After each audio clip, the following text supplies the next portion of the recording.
हमारा आपसे केवल इतना निवेदन, इस पूरे श्रोता भाई बहनों से केवल इतना सा निवेदन है कि जिस भूमि को, जिस मकान को, जिस जमीन को, जिस जायदाद को आप बनाना चाहते हैं, जिस प्लाट को आप निर्मित करना चाहते हैं, कई कई घर ऐसे किराए के मकान में रहते थे तो अच्छे रहते थे, जब से घर बनाया प्रवेश करा तब से रो रहे हैं। 25 बार वास्तु शास्त्री वालों को बुला लिया, उसने यहाँ से सीढ़ी तोड़ दो, यहाँ से बना दो, यहाँ बाथरूम तोड़ दो, यहाँ से बना दो, ये पीछे से रास्ता कर दो, यहाँ से बना दो। ईमानदारी से कहना, पहले के समय में क्या वास्तु शास्त्री होते थे? नहीं। घर के बुजुर्ग कहते थे यहाँ कमरा बना दे बेटा, बेटा कमरा बना देता, यहाँ रसोई घर बना दे बेटा। घर के बुजुर्ग कहते थे वहां कमरा बनता था, घर के बुजुर्ग कहते थे वहां पर भोजन बनता था। उसके बाद भी उनके घर में शांति होती थी, फिर भी उनके घर में समृद्धि होती थी, लक्ष्मी की कोई कमी नहीं होती थी। कमाते कम थे पर ऐश की जिंदगी जीते थे, सुखमय जीवन जीते थे। आज के जमाने में बेटा कमा रहा, बहू कमा रही, पोता कमा रहा, पोती कमा रही, दादा कमा रहा, सारा घर कमा रहा है, उसके बाद भी सुख और समृद्धि और शांति नहीं है, उसके बाद भी आनंद की अनुभूति नहीं है, उसके बाद भी हमेशा रोना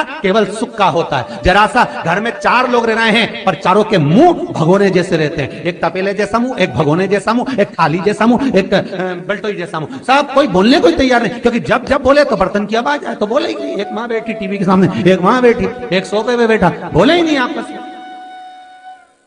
वो सुख गया कहां महाराज?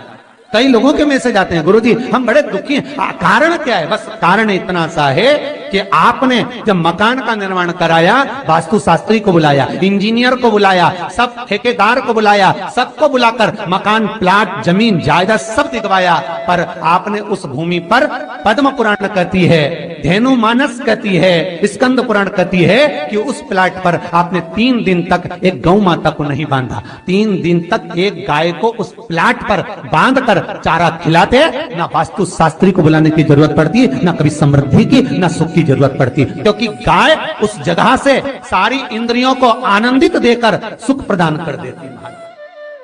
उस जगह के सारी रोग, बीमारी, कष्ट, तकलीफ, दुख को गौ माता खींच लेती। गौ माता जैसी जगत में कोई नहीं हो सकता। हाथ में घड़ी नहीं बांधती गौ माता, पर 4 बजे आपके यहाँ रोटी मिलती है तो 4 बजे खड़ी मिल जाती है। 3 बजे भोजन मिलता है तो 3 बजे आपके दरवाजे पे मिल जाती है। 1:30 बजे भोजन दोगे तो 1:30 बजे ही मिलेगी। 1:20 पे दोगे तो 1:20 पे ही मिलेगी। कोई घड़ी नहीं बांधती, फिर भी समय पर आ जाती है। क्यों? क्योंकि भगवान ने उसको ऐसा बनाया है, 33 कोटि देवताओं ने उसमें ऐसा विराजमान कर दिया है कि जगत का वो कल्याण कर सकती है। उसका एक एक अंश जीव का कल्याण करने वाला है, एक एक अंश जगत का उद्धार करने वाला है। पर हम ये आज के युग में हम उसको भूल गए। आज के युग में हम ये सोचते हैं कि हम वास्तु शास्त्री को बुला लें, वो ये बता दे, हमने ये फ्लैट बनाया, हमने ये मकान बनाया, इसकी छत कैसी, इसका कमरा कैसा, वो बता देगा, सब कुछ बता देगा। उसके बाद भी लोगों को क्या सुख नहीं है, उसके बाद भी शांति नहीं। फिर चलो तो चलो किसी बाबा जोगी क्या पहुंच गए जो ऐसा घूम घूम के बताता, और उसके यहाँ जाकर पूछ लिया, बताओ बाबा जी हमारे घर में शांति नहीं, तो बाबा जी एक ही बात बोले, तेरे ही घर का है जिसने कुछ कर दिया। अब इसको याद आया 15 दिन पहले मेरी जेठानी से लड़ाई हुई थी, उसी ने कुछ करा होगा। अब बताओ बाबा जी ने आपस में ऐसा बीज बो दिया कि घर और जुड़ा हुआ था तो टूट गया। कोई बाबा, जोगी, सन्यासी, तपस्वी, साधक, उपासक कभी नहीं कहता कि घर का है। हमेशा याद रखो, संसार में किसी की सामर्थ्यता नहीं है कि कोई आपका बुरा कर दे, किसी की सामर्थ्यता नहीं। संसार में किसी की सामर्थ्यता नहीं कि आपका बुरा कर दे, बस आपका बुरा आपका किया हुआ कर्म करता, कोई दूसरा नहीं कर सकता। एक नींबू गिर गया दरवाजे पे तो 14 दिन तक नींद नहीं आई। सीसीटीवी कैमरे में देखो कौन पटक के गया, मेरे को तो 3 दिन से शंका हो रही पड़ोसन पे। अब बताओ, जब कैमरे में देख लिया तब मालूम पड़ा बेचारा साइकिल वाला सब्जी लेके जा रहा था उसके घर पे और नींबू पॉलीथीन से टपक गया। तब सुकून मिला कि ये नींबू, तब सोई आराम से कि पड़ोसन ने कुछ नहीं किया। ना जाने किसने क्या विद्या कर दी, ना जाने कौन ने कौन सा टोना मार दिया। केवल एक दीवार ऐसी होती है जहां पर हनुमान जी का चित्र लगाया जाता है। चाहे तुम पर्वत उठाने वाला चित्र लगाओ हनुमान जी का, चाहे बैठे हुए लगाओ, चाहे रामायण पढ़ने वाला लगाओ, चाहे लंका दहन करने वाला लगाओ, चाहे राम नाम जपने वाला लगाओ, चाहे लक्ष्मण को संजीवनी देने वाला लगाओ, चाहे मौन मुद्रा में लगा दो, चाहे स्तुति में लगा दो, चाहे भजन में लगा दो, हनुमान जी का कोई भी चित्र लगता है तो ना पूरब में लगेगा, ना पश्चिम में लगेगा, ना दक्षिण में लगेगा। हनुमान जी का अगर चित्र लगता है तो उत्तर की दीवार में दक्षिण को देखते हुए लगता है, केवल एक ही स्थान।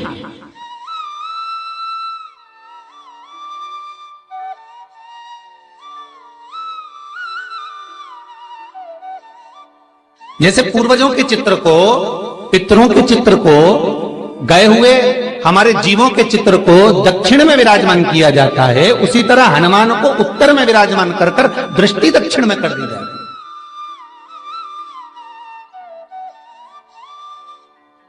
घर में हनुमान जी के जितने फोटो होते हैं उसको केवल दक्षिण दिशा में लगा और उत्तर दिशा में लगा बिठा देते हैं, और दक्षिण की ओर उनकी दृष्टि होना चाहिए, दक्षिण की ओर उनका मुख होना चाहिए। क्यों? महाराज, अगर व्यक्ति के जीवन में कोई बीमारी आने वाली है, व्यक्ति के जीवन में कोई रोग आने वाला है, व्यक्ति के जीवन में अगर कोई कष्ट आने वाला है, व्यक्ति के जीवन में अगर कोई परेशानी आने वाली है, व्यक्ति के जीवन में कोई एक्सीडेंट का योग भी बनने वाला है, तो शास्त्र कहता है वो दिशा दक्षिण से ही बनता है।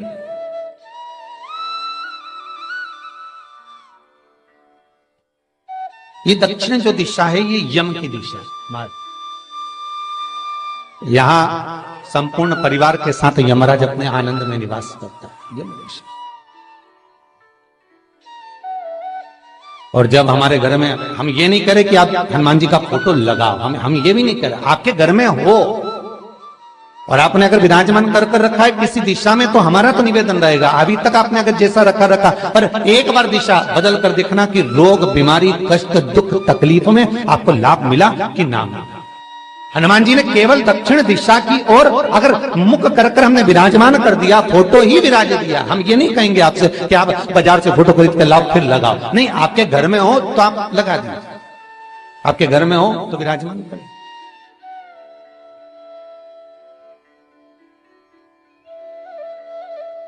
अच्छा, कितनी विपरीतता है वो भी आप जरा जानिएगा महाराज, कि शंकर भगवान के ऊपर जो जल चढ़ाया जाता है उसकी जलाधारी उत्तर में जाती है? कई लोगों को तो आज भी तुलसी उतारना तक नहीं आता कि तुलसी का दल कैसे उतारा जाता है। कई जगह तुलसी के क्यारे के नीचे शंकर जी का शिवलिंग रख दिया जाता है। महाराज नहीं है ध्यान, बस चल रहा है स्मरण।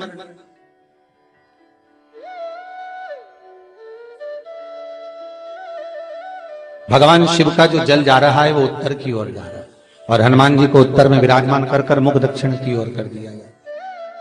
क्यों? प्रबल दिशाओं में उत्तर और दक्षिण, महाराज, ये जो दो दिशाएं इनको साधने के लिए कोई देवता आगे नहीं आता। अगर इन दिशाओं को कोई साधने वाला है तो केवल एक देवाधिदेव महादेव ही हो सकता है। काल का हरण करने वाला वो महान काल ही हो सकता है। शंकर का ही एक अवतार है हनुमान जी महाराज, रुद्र अवतार महाराज। हनुमान जी से कहा तुम दक्षिण की ओर दिशा पर संभालिए, शिव जी कहते हैं मेरा जल जब उत्तर की ओर जाएगा तो इस दिशा को मैं संभालू, चिंता ना करिए।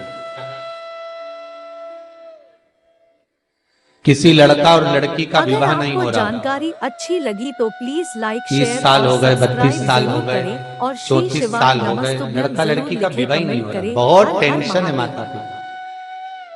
कोई मंगली है, कोई मांगलिक है, थोड़ा धीरे कम करो, प्लेन रखो। कोई मांगलिक है, कोई मंगल है, संबंध हो ही नहीं रहा, बहुत प्रयास कर रहे हैं। चार दिशा का स्मरण करिए, पूरब, पश्चिम, उत्तर, दक्षिण।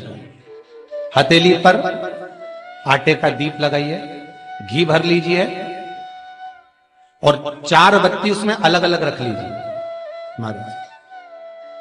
थोड़ा सा पीला चावल हल्दी में कर उसमें डाल लीजिए। जो लड़का और लड़की का विवाह करना उसी के हाथ में देना है। और देव उठनी एकादशी के दिन, जिस दिन देवता उठेंगे, जिस जगह पर तुलसी शालिग्राम का आप पूजन करते हो, गन्ने के नीचे, ईख के नीचे, तुलसी का क्यारा रखकर पूजन करते थे। वहां पर भगवान शिव और भगवान नारायण का नाम लेकर उस दिए को रगवा दीजिए और वहीं पर हल्दी का तिलक उस लड़का या लड़की का कर दीजिए और उसके हाथ में थोड़ी सी हल्दी लगा दीजिए। महाराज 2.5 महीने 3 महीने तो बहुत हो गए, उस बच्चा और बच्ची का विवाह पक्का हो जाए। वीडियो पसंद आए तो प्लीज़ लाइक कीजिए, चैनल को सब्सक्राइब कीजिए, अपनों से शेयर कीजिए और कमेंट में हर हर महादेव जरूर लिखें। धन्यवाद।